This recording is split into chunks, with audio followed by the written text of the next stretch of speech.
Hello, my gorgeous Washaya wellness warriors, and welcome to today's video.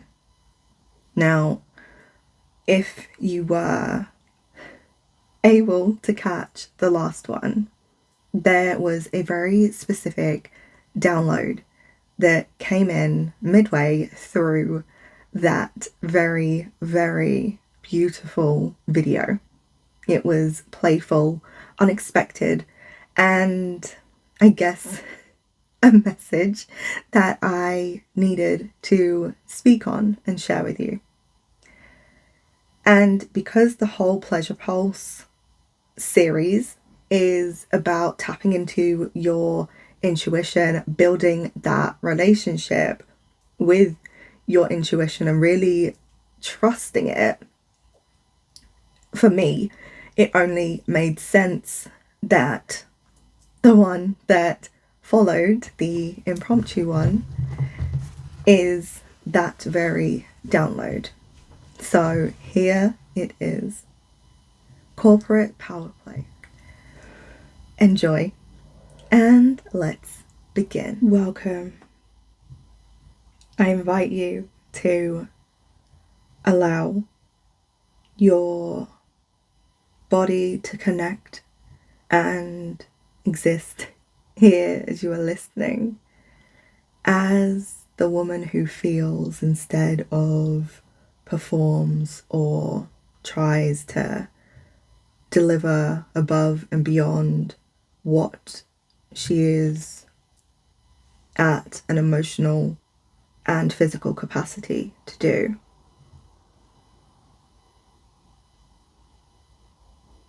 Arrive here as the woman who is relaxed or is in the process of embodying the identity of the woman who relaxes.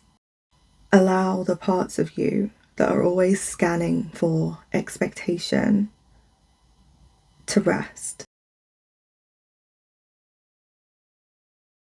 This isn't a space where output is expected. This is a space where you get to receive. And if you're here, it's likely because you are a woman who understands power in general, but more importantly, that there is a part of you that is insanely powerful, that you're not fully sure of how to connect with yet. And going into power a lot more, you've navigated it in different scenarios, and those scenarios have definitely tested you over the years. And I'm just here to say that you've survived it. You've learned how to move inside systems and hierarchies without losing yourself, or so you thought. And now your body is openly communicating with you, and it's asking a quieter, deeper question. How exactly did this video arrive? So, I would like to kind of bring you in to the moments where this masterclass came to be, just in case you haven't caught up with the previous video. And this particular teaching actually came through me because I was talking on how to recognize the 3 different intuitive voices and how to connect the 3 and to know how it feels, or to begin to understand how it feels for you as they're becoming one voice, and to treat them as separate voices, but to understand the overarching message as one larger picture. And I was talking at a very specific part of the video, and I was going into the head, the throat, and the womb voices. And as I spoke, there was a specific point which was between speaking about the head and the throat voice. And that wasn't just like a thought like any other thought, and you'll definitely hear the difference in how I'm speaking about it, because it wasn't something that was planned, and I'm all over the place in the moments where those parts of what is now this video come through. And then there's a point where I start to calm down and I'm grounded and I'm like, yeah, okay, we're gonna go with that and we're gonna move on. But the actual energy around the download and the buzz of intuition that I'd felt in that moment, it appeared to me like a veil, because it was in between the moment that I'd finished the head voice, and it was just as I was about to begin talking about the throat voice. And it was between the concept of the head voice being the one who witnesses the situation, and then the throat voice, which is the one who's activating and speaking the desires out loud.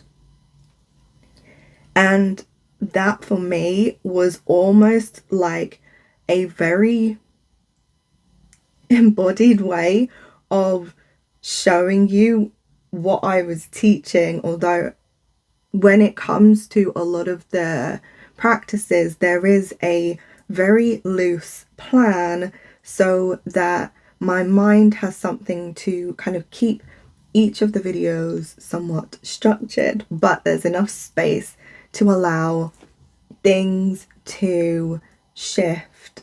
If life feels like it wants to take me on a bit of a journey midway through the video, I can allow for that to happen. And with this, it was unavoidable, but not in a way to where I felt like it wasn't something I wanted to experience. I was like, okay, let's just see how it goes. And it really did feel like truth was leaning in. And when things are typically unexpected for me, I previously would lean backwards. And yeah, in real time, I was just going with the flow. And what came through, because you only saw a very short snippet, because that was the moment where the thought had started coming in and I needed time to integrate it. So now this video is the proof of where I'm acting on that thought and it's making more sense, and I've sort of had that full body yes consent that I was talking about. And yeah, like here it is. Here's the product of that thought. So the thing that actually came through was that corporate power play doesn't stay in the bedroom. And like when we're thinking about power play and things like that, there is a very specific situation that comes to many people's minds when thinking about the concept of power play. And when the thought came in, and I feel like a lot of you that are listening to my content, you'll be able to tell how I'm feeling and the emotions that are coming up based on my voice, because there is a lot of emotion that is held in many people's voices, but with me specifically, a lot of people can tell how I'm feeling and kind of the thoughts that are kind of going through my mind just as I'm talking. And yeah, there was a point where I was like, whoa, I don't think I really want to start talking about power play. And it's like, no, pay attention to the first bit, corporate power play. And this was where I was like, oh, okay. So the idea is that corporate power play exists in women's bodies, and especially in the womb space. So these three intuitive voices are really important for this whole concept, and as life evolves and things kind of drop in, I'll be coming back to the voices to really integrate this and help you understand where I'm coming from when I talk about the voices and how it all connects with one another. So the head is the witness, and she's watching the systems in a workplace, let's say. She's reading the room, and she's also reading the people in the room. So understanding and making notes around their body language, vocal tone, even the subconscious, energetic things, the things that they're not saying. She's taking notes of all of those things. And with that knowledge, with the pattern recognition, she is anticipating shifts in power. She learned early on how to stay alert. And this is because alertness keeps us safe. She's definitely not wrong here. But when it comes to creation and completing particular tasks, she wasn't supposed to do that all by herself. And in the same way that I said in the last masterclass that the head wasn't meant to just run the show all by herself, it's the same in this situation here.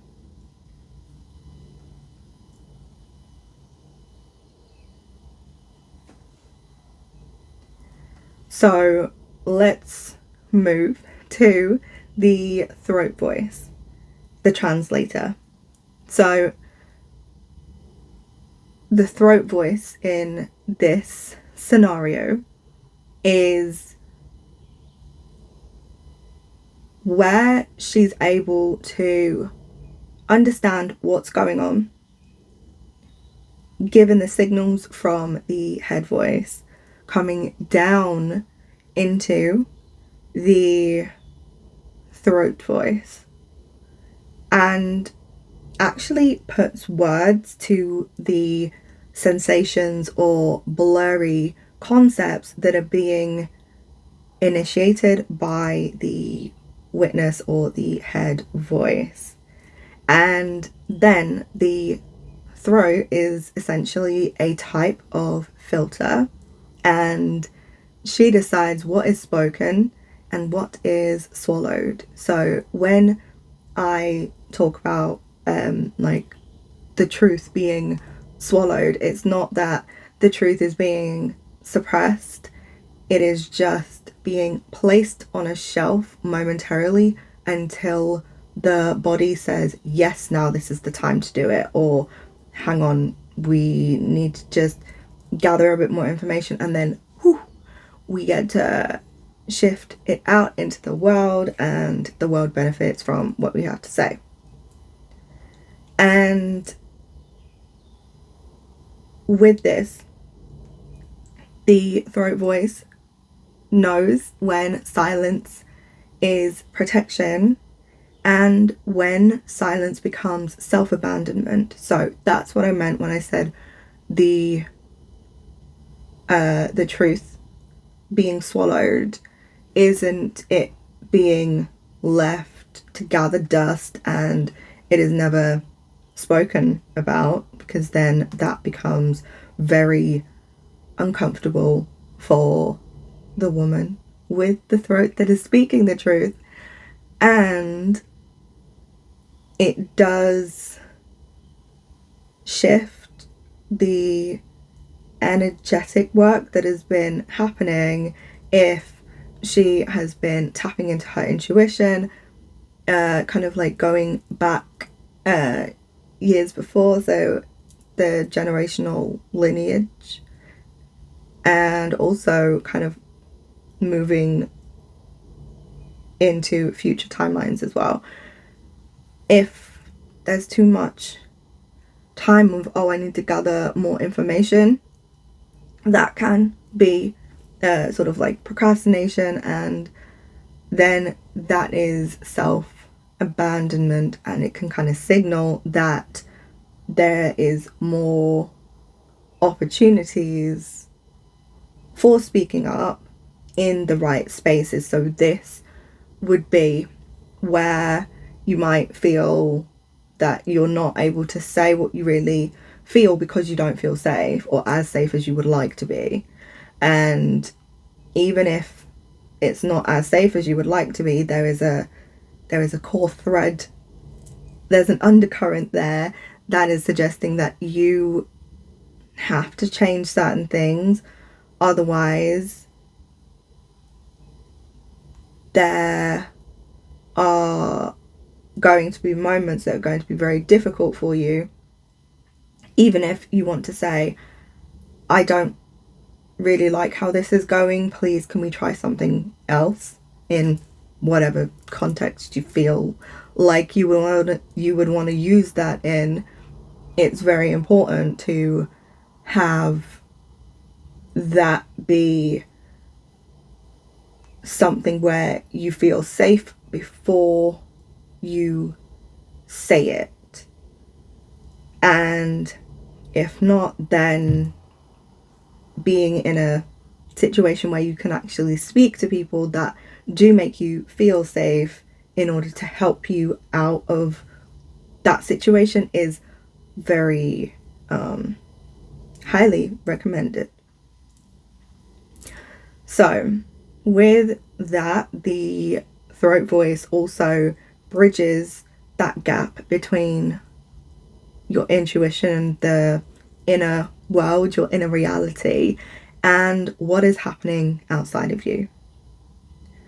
And then there is the third and final voice, and this is the womb or the yoni voice. And as I mentioned in the last one, this is the origin.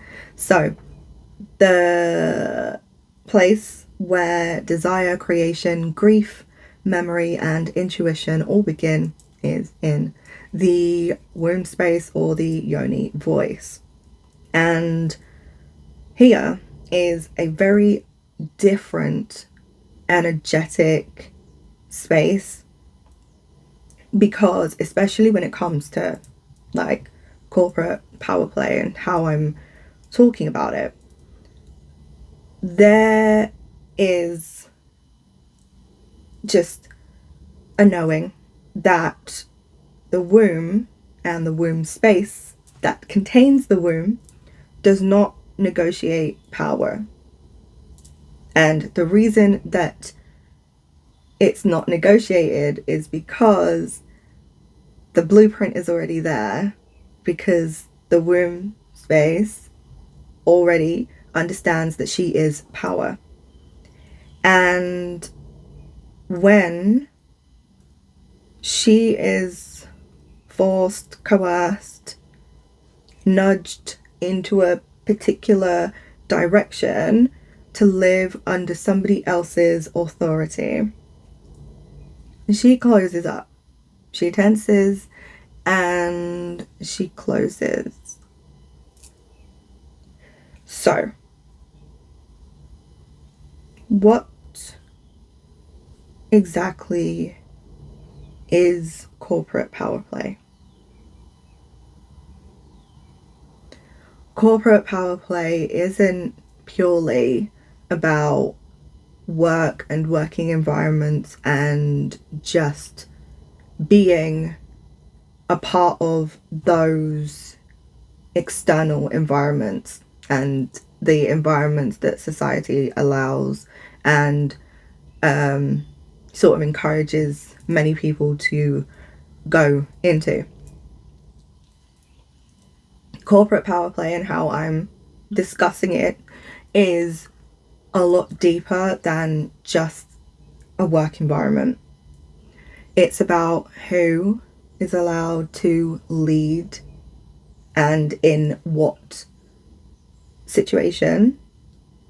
And then it's also about who must comply. So who must listen to whoever is leading that situation. It's also about who is getting rewarded for silence, and then who is punished for being sensitive or speaking up and it not necessarily fitting the mold of what the status quo are saying or doing and the kind of way in which they're behaving. It's also about who is expected to override their body in order to fit in. Power play teaches women something very specific, that your safety depends on how well you adapt. So the body adapts, the womb and womb space adapt, and she learns to contract instead of expand. She has to wait for permission. She has to often delay desire and then perform stability in a way that doesn't necessarily reflect how she feels. So again, this is masking her truth in order to fit into a scenario that necessarily wasn't always meant for her, and then suppressing timing. And this isn't a failure of being quote unquote feminine, it's being intelligent but then being pressurized to show just how intelligent you are being. So now we're going to be going into how corporate power play imprints into your womb and womb space. So when power has lived outside of you for too long, the womb learns not to initiate. This can show up as difficulty trusting your body's timing. There's being a lot of fear around wanting too much. There is also the chance of being in hyper control around conception and just the fertility journey as you are opening up the portal to motherhood. And while we're kind of in this realm, there's a lot of disconnection from pleasure in the moment while all of this external stuff is going on.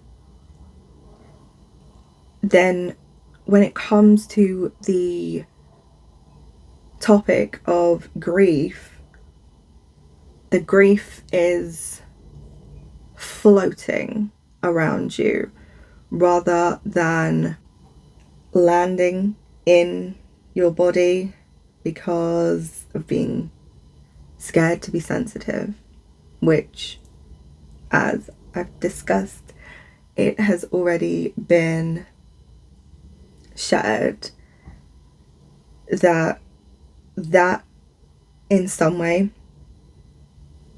hasn't felt safe for you, or safe enough for you to explore and express the full range of your grief in a way that feels restorative to you. And then conception and your journey to opening the portal to motherhood becomes something that you are managing rather than something you are receiving. And the womb then whispers, I can't create while I'm being watched. And there is a veil between the head voice and the throat voice, because this is where a lot of women live. So the head can see the pattern, the body can feel the cast, but the throat hesitates a lot. And that is because the point and the whole process of speaking your truth often once meant risk, loss, repercussion, being misunderstood. So truth waits in the veil. This video exists for this exact moment, when witnessing is no longer enough for where you want to be, and silence has become heavier than actually speaking up. So why exactly conception requires a power shift? Conception of babies, visions in business, and of your future. It requires moments and waves where you let your guard down momentarily.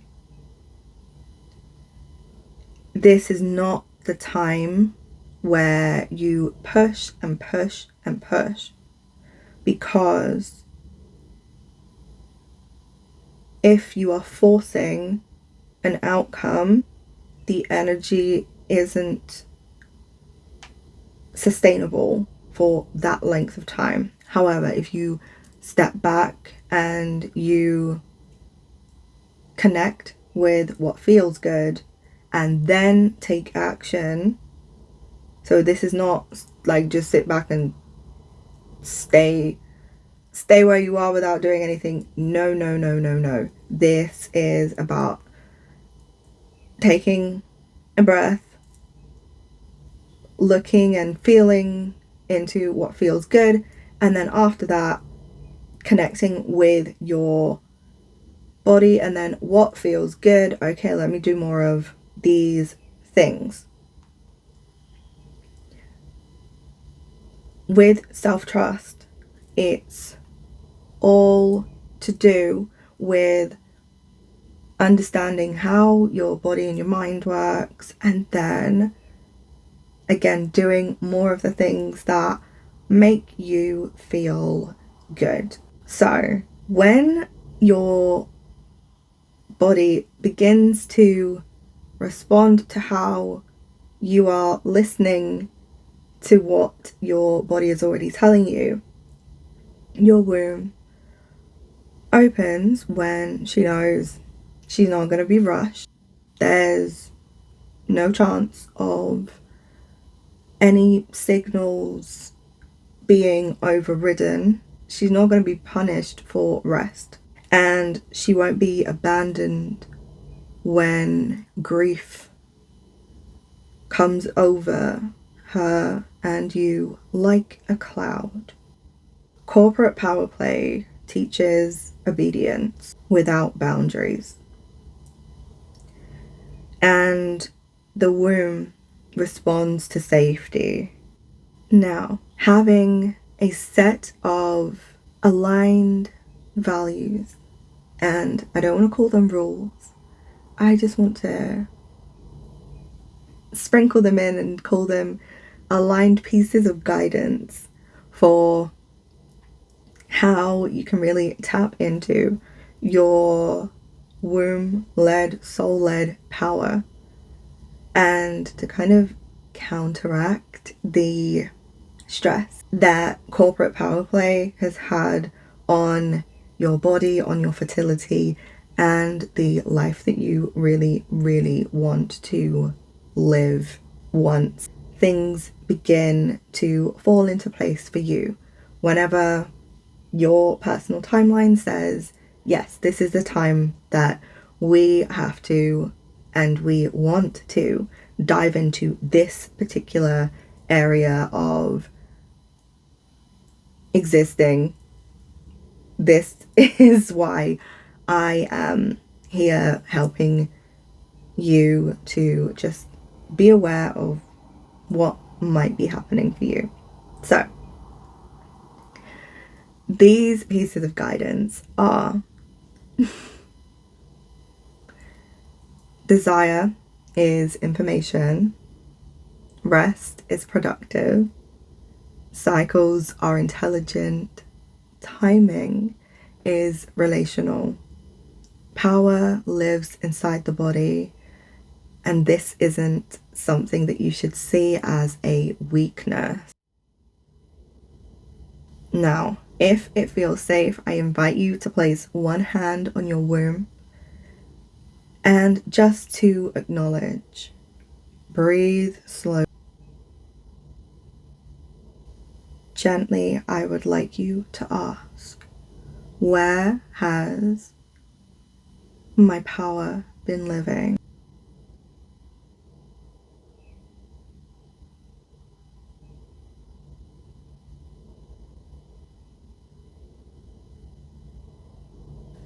And am I ready to bring it home?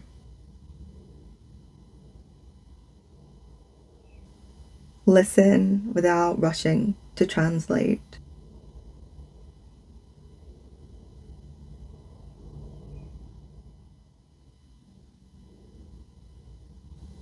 Your womb has simply been protecting herself inside the systems that demanded that you were compliant over being creative. But the womb space knows that power is returning.